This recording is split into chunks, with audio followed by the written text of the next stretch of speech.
So, I am back. Yes, I'm not dead for some of you.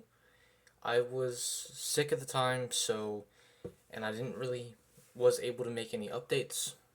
But I'm back, and we have another figure to review. Y'all can stop yelling at me. I'm back. I'm sorry. Okay, so here we have Velocitron, Speedia500 collection, RoadHauler. That's a mouthful. Jesus. Let's get into his accessories. So, RoadHauler comes with 3 accessories if I don't drop them on the floor like an idiot.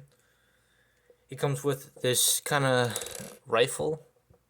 I actually do like the rifle. It looks nice to me. He comes with this claw hand. This will come in very importantly for him and some other figure, but I'll explain that later in the video. And here he has with this little drill piece. And yes, if you can see that, that is a stress mark. This thing can paint chip. Kill me. But other than his accessories, he looks green. He's a green boy that turns to a green truck that has a crane on the back. Yet he can still pose. I like this figure. He's one of my favorites. But that might be close to Siege Soundwave for Legacy Sound. I explained that in the video. I'm not saying that again. No, that was for that one video. No. Okay, we're doing size comparisons. Jeez. So, for size comparison, here we have Rise of the Beast, Deluxe Class, Bumblebee from Rise of the Beast. Another favorite of in my collection is Skullgrin. He's one of my favorites. Here's another green boy, or kind of a different shade of green. Toxitron, he'll come in later. Stay tuned. Here's one of the favorite reviews that I made, which is Starscream from the Bayverse movies, even though this is from the first movie. Speaking of Starscream, here we have this yelling fuck right there. And here we have Siege Soundwave. He's our mascot, by the way.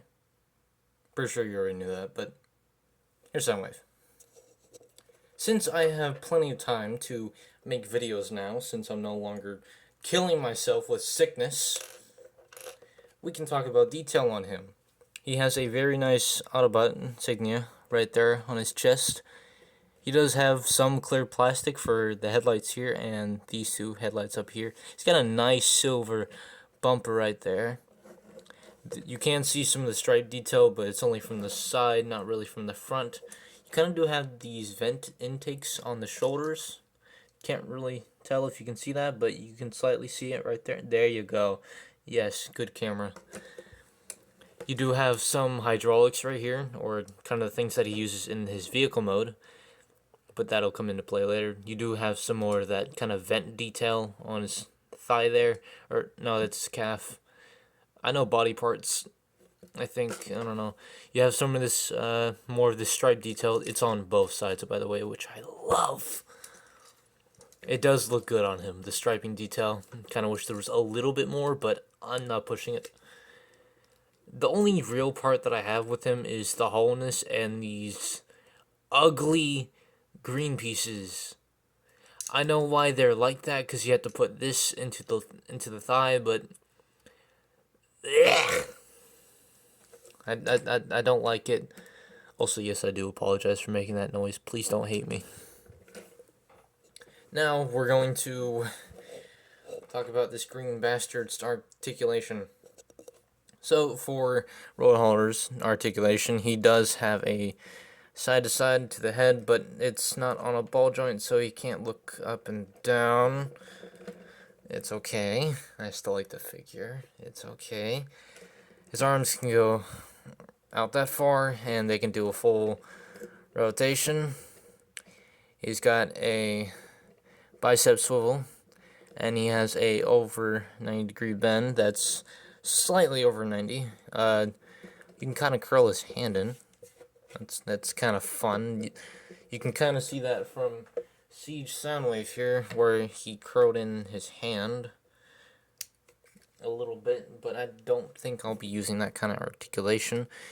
He does have a waist swivel that's not obstructed or just not able to be used of, so the back cable doesn't really mess with it.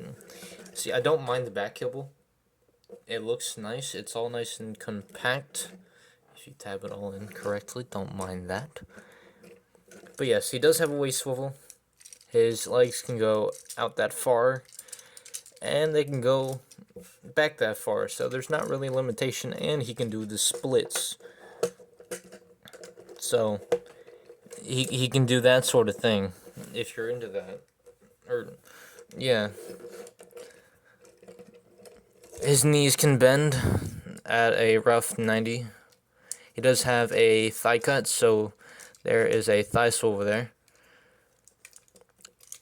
He does have ankle, and you can use all these assorted hinges here to kind of like help for just, you know, posing his foot like that for some reason. I mean, that kind of looks like he's doing the stinky leg now.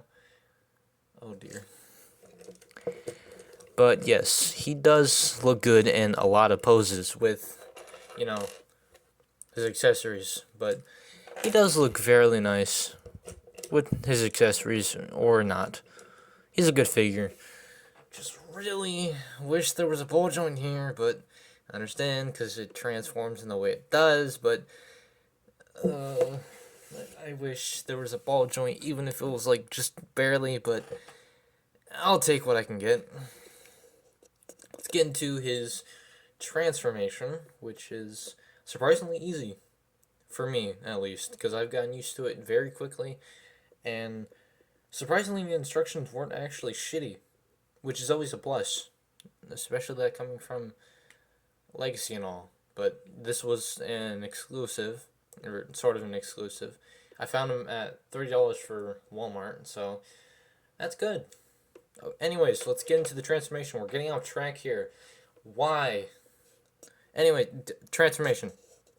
So for RoadHauler's simple transformation, first you want to take the back cable here, raise that up, and you want to turn that around and use the ratchet joint on this and extend it all the way up. That is lovely. I love that ratchet joint. Then you want to grab the headpiece and you want to extend all these panels out. See, I don't really like this sort of thing because it can get loose over time, but that's for some figures. But this I don't really mind because it's thick plastic, especially this part. It's a good thickness, so this part not so much. It's pretty loose, and I'm now noticing that, and that's very annoying. Now you want to take the hands and you want to rotate them inwards, and then you want to rotate the arms up. So now yeah, that's a thing. Now you want to take these spikes that are coming out of his shoulders, or they kind of look like spikes to me, and you want to rotate those back. Then you want to take the bicep and rotate it outwards, and then you want to take that peg and it will go into that slot and give it a good squeeze. And then you want to take the feet down here, if that will stop knocking over onto me. You grab the foot and you extend those, you use those joints and you extend it out like that, kind of making it look like he would be on his tippy toes or something. Kind of makes him look like a ballerina, but now you want to lay him flat, and you want to use these hinges, and there is a peg on the back of his crotch, and that will tab into that hole there. You want to line that up, and you just want to line the legs up with all these panels, and you want to take this head plate and you want to rotate that back, and there are these pegs that will go into those holes, so you want to make sure those get in there. I know this might not be simple for some people, but it's simple to me. Then you just want to take this back, and you want to, there are 2 pegs right here, and there are 2 pegs right here. Those will go in nice and securely. Grab this and extend it up. and pull out the hook there and just use that lovely ratchet joint and rotate it all the way down. And there is his vehicle mode. So RoadHauler's vehicle mode is kind of like this construction crane, and I do like it. I mean, you can kind of see that these would be arms, but you're not really going to notice that. And these are also, his feet, but it's not really noticeable. Plus, like, the head's gone and everything, so you don't, like, see it poking through here or anything. Here's a look at the underside. Surprisingly clean, too. The fact that it's most of the legs and just a slight bit of, just the chest there. I can do words. I have weapon storage, so you can take the gun and you can use that peg there. And there's a hole right there. And you want to slide that in and just kind of angle it down a little bit. You can take this. There is a slot in the back, or there's kind of like a cut into it, and there's a tab right here. And it can only store on this side. It can't go on the other side because of how it's molded. But yeah, take that and just slide it in, and you simply just push that in. You can take this and plug it in here. I don't really like that, but I like to peg it into here instead of having it being the hook. But the hook looks good in the vehicle mode anyways, so yes. You can get a good spin out of them too. Because of my table being so smooth, you can get a good spin out of this guy. The weapon storage is pretty good, and you can kind of switch out the weapons for the crane arm here. So you can use the drill bit if it'll go in without pure pressure. You can get kind of like a drill car or crane thing. I don't know. I don't really use the drill bit for that. I mostly use it for vehicle mode. Well, not vehicle mode, but robot mode. I can do words. I don't know anymore. But if you want more of a kind of artillery sort of look, you can use the gun. But I don't really use that for it either. I mostly just use the crane hand or a grabby hand. I don't know. But the more usual way that I take it is just the regular old hook. It looks good like that. Now I have heard about one issue, but it's not about this figure. It's about grapple. It's about these pegs that peg into the feet here, if I can do it carefully. These pegs here were like much longer for grapple, and those tend to just like snap right out whenever you're trying to transform him. Those were reduced in size for RoadHauler here, and also I believe his name was Inferno, but then again I could be talking about this Inferno, but he's not a truck, he's an ant. But yeah, so that's for weapon storage. But talking about vehicle mode detail, we do still have those stripes. They're just slightly hidden for this part here. You do get those hydraulics again, and you do have some more mold detail on the crane arm here. It is I don't know why, but it's a little bit loose, but that's probably because it locks in right here. So that's probably why it's a little bit wiggly. Might annoy some people. The exact same detail is the same on the other side, except for this part here, we have to plug, the drill bit in. But it is a good vehicle mode nonetheless. Now, vehicle mode size comparisons. Fun! So, for size comparison, here we have another kind of towing vehicle, or kind of crane arm thingy. Scrap hook. I haven't done a size comparison of this guy in a while.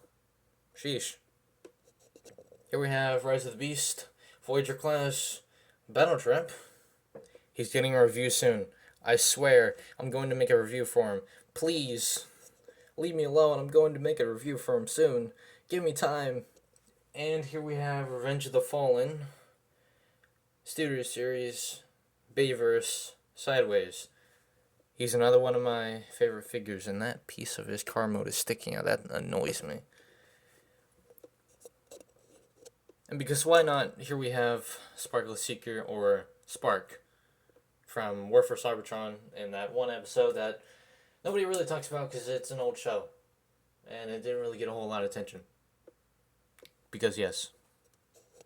But yes, that has been my review for RoadHauler here. But before we end off today's video, I need to show off something important that this figure includes with another figure. Velocitron here. He plays a very important role, but it's only for one of RoadHauler's accessory. So let's check that out real quick. So the things that you're going to need is a RoadHauler figure, or the Toxitron or Scourge mold, or even the Optimus mold of this Velocitron, or I believe it was Power of the Primes, but I could be wrong about that. I'm sorry if I'm wrong about that, but yes, you're going to need a mold of this figure, whether it be the Optimus, the Toxitron, or the Scourge. But you're going to have to take off this accessory, his claw hand, and you're going to take, it could be either one of his forearms, and you have to open that up, and you're going to see a ball joint of his hand, and you're going to take that off. It can be a little bit of a struggle for me, but this is the hand that I mostly try to take off with minimum stress. There we go. It does come off with a little bit of force, and I hardly do this because I do not want to stress this ball joint. But you want to take the claw arm and you want to insert it to where that ball joint was, and you're going to collapse his forearm back and make sure the claw is in there nice and neat.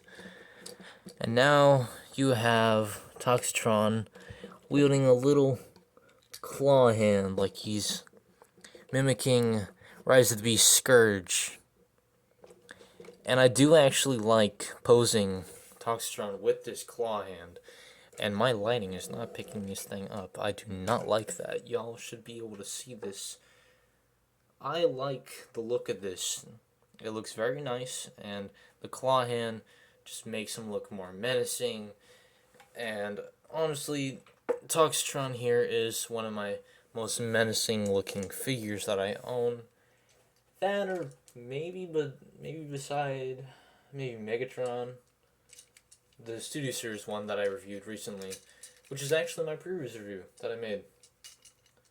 Well, beyond this, because this is the new video, but yes. But yes, other than that, I'm going to have my final thoughts on RoadHauler. So, yeah, this has been my review for this figure. And do I recommend picking him up? I absolutely do. If you're trying to get, like, just this figure for the claw hand, then you might just try to find some kind of eBay retailer just for, like, the claw hand or something. But if you actually want this figure for what it is, I highly recommend him. Not just because of, you know, like, his accessories, but just a figure as a whole. He's really good. Maybe not as good as maybe Jax's here, but he has his own problems. I made a review on it, but I might be updating some of those old videos because, you know, they're old and they're kind of, you know, like months old. But yes, I'm more familiar with, you know, reviewing figures. But yes, this has been Soundwave Reviews. This has been my review for RoadHauler here, and I'll be seeing you in my next review. Peace out.